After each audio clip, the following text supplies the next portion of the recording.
కల్పించడమే కాదు, ఇవాళ ఆర్టీసీ బస్సుల్లో మీకు ఉచిత ప్రయాణం ఏర్పాటు చేస్తే ఒకనాడు అమ్మగారి ఇంటికి వెళ్ళాలన్నా, అమ్మవారిని దర్శించుకోవాలన్నా ఇంటి ఆయన దగ్గర చేయి ఆపే పరిస్థితి.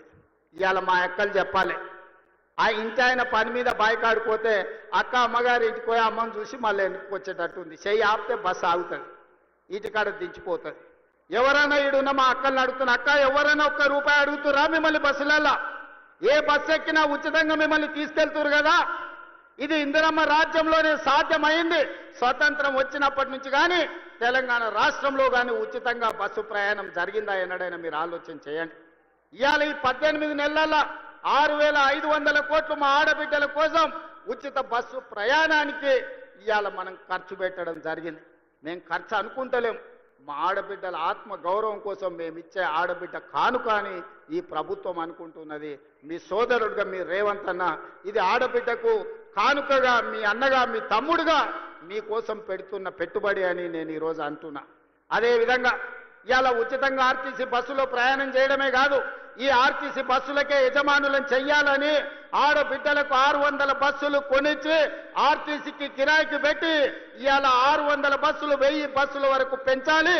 ఆడబిడ్డలకు 1000 బస్సులు కొనిచ్చి వాళ్ళ బస్సులే ఆర్టీసీకి కిరాయికి నడిపేటట్టు చేసి ఆర్టీసీ బస్సుల యజమానులను ఇవాళ కాంగ్రెస్ పార్టీ ఆడబిడ్డలకు చేసింది. ఇదే కాదు, 200 యూనిట్లు ఉచితంగా మీ ఇంటికి కరెంట్ ఇవ్వడమే కాదు, విద్యుత్ ఉత్పత్తి చేసే మీకు సోలార్ పవర్ ప్లాంట్స్ మీకు ఇచ్చి, ఒకనాడు సోలారు విద్యుత్ ఉత్పత్తి అంటే అదాని అంబానీలే చేసుకునేటోళ్ళు, కానీ ఇవాళ మా ఆడబిడ్డలు సోలారు విద్యుత్ ఉత్పత్తి చేస్తున్నారు. 1000 మెగావాట్ల సోలారు విద్యుత్తు చేసే ప్లాంట్లు మా ఆడబిడ్డలకిచ్చి విద్యుత్ శాఖతో ఒప్పందం చేసి ఇవాళ కోటీశ్వరులను మా ఆడబిడ్డలను చేసే పరిస్థితి ఇవాళ తెలంగాణ రాష్ట్రంలోనే వచ్చింది. అదే కాదు, ఆనాడు పెట్రోల్ బంకులు అంటే అంబానీలు నడుపుకునే రిలయన్స్ పెట్రోల్ బంకులని, కానీ ఇవాళ స్వయం సహాయక సంఘాలకు జిల్లా కేంద్రాలలో ఎక్కడెక్కడ ప్రభుత్వ స్థలాలు ఉంటే స్వయం సహాయక సంఘాలకు మీకు స్థలాలు ఇచ్చి పెట్రోల్ బంకులు నడిపించి రిలయన్స్ అంబానీలతో పోటీ పడే విధంగా ఇవాళ పెట్రోల్ బంకులు నడిపించే బాధ్యత మా ఆడబిడ్డలకు మా అక్కలకు ఇచ్చినాం. ఇవాళ పాఠశాలలు గ్రామాలలో ఉండే బడులు అమ్మ ఆదర్శ పాఠశాల పేరు మీద పాఠశాలల నిర్వహణ ఇవాళ మీకే ఇచ్చినాం. పాఠశాలకు హాస్టళ్లకు కూరగాయలు కొనుగోలు చేసే కాంట్రాక్టు మీకే ఇచ్చినాం. ఇవాళ పిల్లలకు బట్టలు కుట్టే బిజినెస్ ఇవాళ మీ చేతుల్లో పెట్టినాం. తల్లి చేతుల్లో పెడితే బిడ్డకు ఎట్లాంటి బట్టలు కుట్టాలనో సమయానికి ఎట్లా ఇవ్వాలనో అక్కలు చెల్లెండ్లు ఇవాళ ఇస్తారు అని చెప్పి అది కూడా మీ చేతుల్నే పెట్టినాం. ఇవాళ పిల్లల అటెండెన్స్ పంతులు తీసుకుంటే పంతుల అటెండెన్స్ మా అక్కలు తీసుకునేటట్టు గ్రామాలలో తండాలలో గూడాలలో మారుమూల పల్లెల్లో ప్రభుత్వ పాఠశాలల్లో మంచి చదువు చెప్పించాలి. పేదల పిల్లలు డాక్టర్లు లాయర్లు ఇంజనీర్లు కావాలి, ఐఏఎస్లు ఐపీఎస్లు అయి రాజ్యాలు ఏలాలి అని ఇవాళ ప్రభుత్వ పాఠశాలల్లో మంచి చదువులు అప్పజెప్పే కార్యక్రమాన్ని మా ఆడబిడ్డల చేతిలో పెట్టినాం.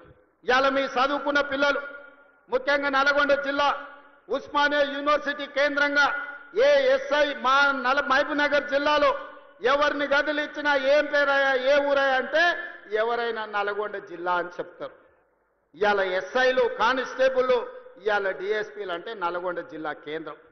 ప్రభుత్వ ఉద్యోగ ఖాళీలు భర్తీ చేయక పెండింగ్ పెడితే 10 సంవత్సరాలు దిల్సుఖ్ నగర్ చౌరస్తల్లో అశోక్ నగర్ చౌరస్తల్లో అమీర్పేట చౌరస్తల్లో ఏండ్ల కొద్ది కోచింగ్ సెంటర్ల చుట్టూ తిరుగుతుంటే నిరుద్యోగ యువకులకు సంవత్సరం తిరిగే లోపల 60,000 ప్రభుత్వ ఉద్యోగ నియామక పత్రాలు ఎల్పీ స్టేడియంలో అందించి దేశంలోనే రికార్డు సృష్టించిన ప్రభుత్వం కాంగ్రెస్ ప్రభుత్వం, ప్రజా ప్రభుత్వం.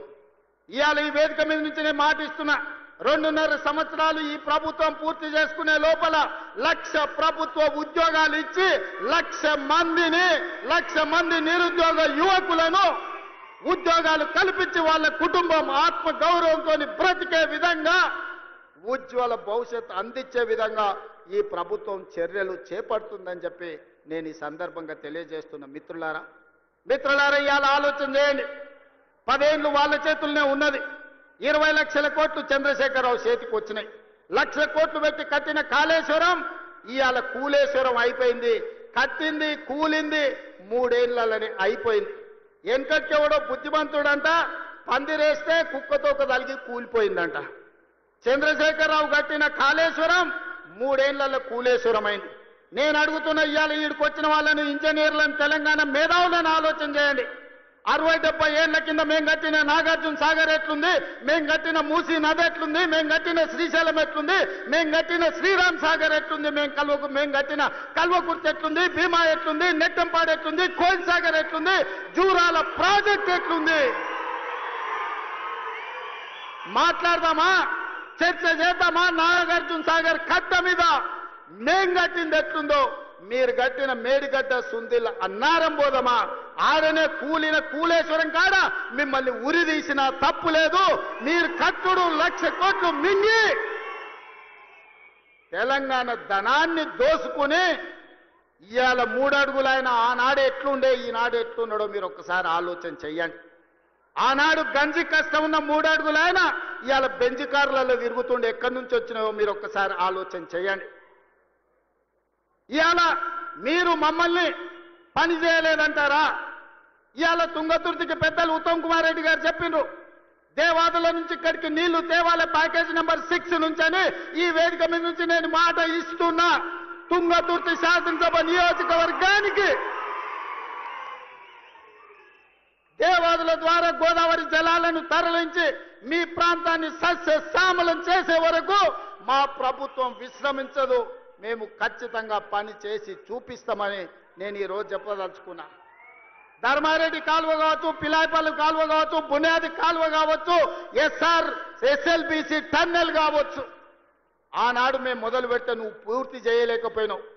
ఏట్లో రాయి తీయ, కూట్లో రాయి తీయలేనోడంట ఏట్లో మునిగి పెద్ద బండరాయి తీస్తాడంట. ఈ మునగాడంట గోదావరి జలాలు తుంగతుర్తికి తెస్తాడంట. 10 ఏళ్ళు మన గడ్డి వీకినవా? ఫామ్ హౌస్ల దొర దగ్గర గాడిద పని చేసినావా అని నేను అడుగుతున్నా. 10 ఏళ్ళన్నా ఒక్కరోజన్నా ఆలోచన చేసినవా?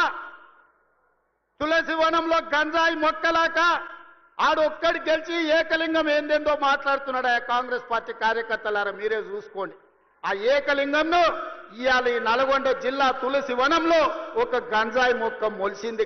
పక్కనే వచ్చేసారి కూకటి వేళ్లతో నా గంజాయి మొక్కను బీకే బాధ్యత మీదే అని చెప్పి నేను ఈ సందర్భంగా తెలియజేస్తున్నా. మిత్రులారా, తుంగతుర్తి కాంగ్రెస్ పార్టీ కార్యకర్తల గురించి ఎంత చెప్పినా తక్కువే. ఆనాడు మందుల శామెల్కు ఢిల్లీ టికెట్ ఇచ్చినప్పుడు, కాంగ్రెస్ పార్టీ ఆశీర్వదించినప్పుడు మందుల శామెల్ నేను అడిగిన పిలిచి ఎంత ఉందని, 50 ఉంది సార్ అన్నాడు. మళ్ళీ ఎస్సనగదు ఉంది మందుల శామెల్ దగ్గర బాగానే జమ చేసిండు అనుకున్నా. 50 అంటే అన్నా 50,000 ఉన్నాయి సార్ అన్నాడు. జేబులో 50,000 పెట్టుకొని తుంగతుర్తికి వస్తే 60,000 మెజార్టీతోని గెలిపించిన మీ రక్తాన్ని చెమటగా మార్చి సోనియమ్మ ఆశీర్వదించి పంపించిన మందుల శామెల్ జేబుల్లో సోనియమ్మ పెట్టుకొని ఫోటో పెట్టుకొని వస్తే మీరు గుండెల్లో పెట్టి చూసుకొని భుజాల మీద మోసి ఈరోజు 60,000 పైచిలకు మెజార్టీతోని ఇవాళ ఎమ్మెల్యేని చేసిండ్రు. మందుల శామెల్ వాళ్ళందరూ నీ కుటుంబ సభ్యులు, నీ సోదరు, వాళ్ళందరినీ నువ్వు మంచిగా చూసుకోవాలి. వాళ్ళందరి కష్ట సుఖాలల్లో కలుపుకపోవాలి.